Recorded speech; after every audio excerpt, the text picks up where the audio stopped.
नमस्कार, स्वागत है आपका हमारे इस यूट्यूब चैनल पर। मैं मुनमुन श्रीवास्तव आपका हार्दिक अभिनंदन करता हूं।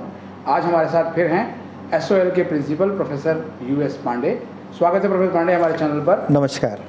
प्रोफेसर पांडे, ड्यू एसओएल के बहुत सारे स्टूडेंट्स हमसे लगातार पूछ रहे हैं कि सेकेंड फेज़ का जो एग्ज़ाम शेड्यूल होना है वो कब होगा और उसकी प्रक्रिया क्या है। मुनमुन जी, आपने बहुत अच्छा प्रश्न पूछा। ये मैं छात्रों को अवगत कराना चाहता हूँ कि सेकेंड के फेज़ के बारे में ये एग्ज़ामिनेशन सिर्फ उन विद्यार्थियों के लिए है जो कोविड से किसी कारणवश पीड़ित हैं, और दूसरा सेकेंड फेज़ एग्ज़ामिनेशंस की अभी डिटेल्स नहीं आई हैं, लेकिन उसकी प्रॉपर गाइडलाइंस भी आएंगी।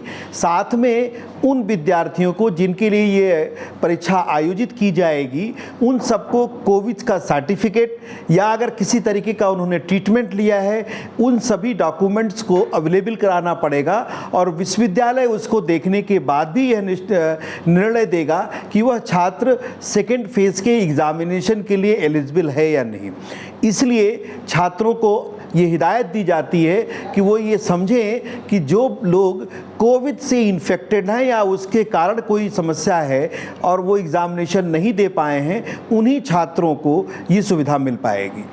तो ये सुविधा जो है उन सभी विद्यार्थियों को मिलेगी जिन्होंने फॉर्म भरा था, या दोबारा से फॉर्म भरे जाएंगे? निश्चित रूप से ये उन्हीं विद्यार्थियों को लिए हैं जिन्होंने फॉर्म भरा हुआ है और कोविड के किसी इन्फेक्शन के कारण वो एग्ज़ामिनेशन में शामिल नहीं हो पा रहे हैं। तो स्वाभाविक सी बात है, उन्हीं छात्रों के लिए ही दोबारा ये परीक्षा आयोजित की जाएगी, और कब की जाएगी ये विश्वविद्यालय का एग्ज़ामिनेशन ब्रांच ही निर्धारित करेगा। तो क्या प्रोफेसर पांडे इसके लिए अलग से कोई फीस भी ली जाएगी?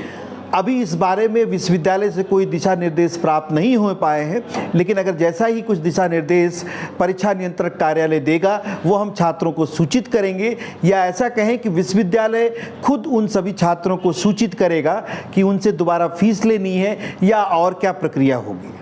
तो मतलब ये दोबारा अभी फॉर्म भरने के लिए कोई भी नोटिफिकेशन नहीं है?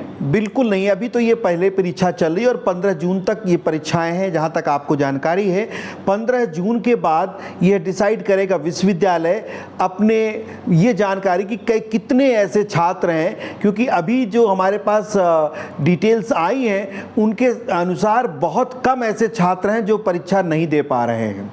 तो उसके बाद ही परीक्षा नियंत्रक कार्यालय ये डिसाइड करेगा कि कितने छात्र हैं जिनके लिए ये परीक्षा आयोजित होनी है। उसके बाद विश्वविद्यालय निर्णय लेगा।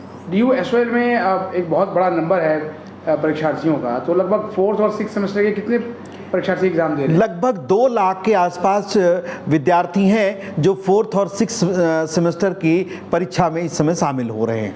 तो एग्ज़ाम ब्रांच ने पिछले दिनों कहा था कि लगभग 97% से ज़्यादा बच्चे एग्ज़ाम में अपीयर हो रहे हैं।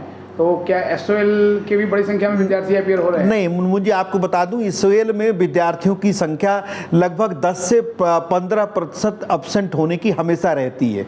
तो मैं ऐसी चीज़ों को नहीं कह सकता 2 लाख में कितने बच्चे शामिल हो रहे हैं, क्योंकि ये सारी जानकारी परीक्षा नियंत्रक कार्यालय के पास उपलब्ध होती है, तो शायद मेरे लिए उचित नहीं होगा बता पाना।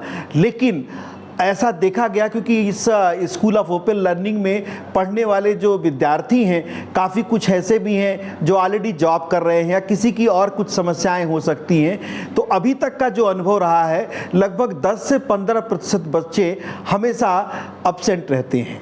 एसओएल को लेकर कई तरह की जो है वो अफवाहें भी मिल रही हैं कि यहाँ गलत सूचनाएं दी जा रही हैं। तो क्या आपको लगता है कि इस तरह के कुछ ग्रुप्स पे कार्रवाई भी होनी चाहिए? मुझे लगता है आपने बहुत अच्छा प्रश्न पूछा है, और मैं सभी छात्रों को, सभी विद्यार्थियों को अवगत कराना चाहता हूं कि कुछ हमारे पास ऐसे चीज़ें आ रही हैं जो सुन करके हम लोगों को दुख होता है। कुछ ऐसी व्हाट्सएप ग्रुप और टेलीग्राम ग्रुप चल रहे हैं जो बच्चों को गुमराह कर रहे हैं, और हमें जो जानकारी मिली है उनके अनुसार इसमें कुछ कोचिंग इंस्टीट्यूट भी शामिल है और कुछ अवांछित तत्व जो कि विश्वविद्यालय में छात्रों को गुमराह करते हैं, ऐसे लोग कुछ ग्रुप चला रहे हैं। इस बारे में मैं इतना ही कहना चाहूँगा, क्योंकि हमें शिकायतें मिल रही हैं लिखित रूप से। इसलिए मैं सभी विद्यार्थियों से ये अनुरोध करूँगा कि स्कूल ऑफ ओपन लर्निंग किसी भी तरीके का व्हाट्सएप या टेलीग्राम ग्रुप नहीं चलाता, ना ही किसी को सपोर्ट करता है। इसलिए उन विद्यार्थियों से अनुरोध है कि किसी भी व्हाट्सएप ग्रुप को ज्वाइन करने के पहले वो अच्छी तरीके से जान लें कि उसको नियंत्रित कौन कर रहा है और कौन चला रहा है। क्योंकि जो हमारे पास शिकायतें आ रही हैं उसमें काफ़ी कुछ छात्रों की ऐसी शिकायतें हैं कि उसमें अमर्यादित भाषा का इस्तेमाल किया जा रहा है और हम उन सभी जो ईमेल्स या डिटेल्स आ रही हम उसको cyber crime branch Delhi police को सौंप रहे हैं। तो मेरा अनुरोध उन सभी छात्र छात्राओं से है कि जो इन सब ग्रुप से जुड़ रहे हैं वो बहुत ही सावधान रहें, क्योंकि किसी भी तरीके से एसओएल किसी भी ग्रुप को सपोर्ट नहीं करता। और ऐसी जानकारी शिकायत हमें मिल रही है कि इन ग्रुपों में बच्चों के साथ अच्छा व्यवहार नहीं हो रहा, दूसरे शब्दों में कहूँ तो उसमें अमर्यादित भाषा का इस्तेमाल हो रहा है जो शायद छात्र और छात्राओं के साथ अच्छा नहीं हो रहा है। बहुत बहुत धन्यवाद प्रोफेसर पांडे हमें इस अपडेट के लिए। नमस्कार।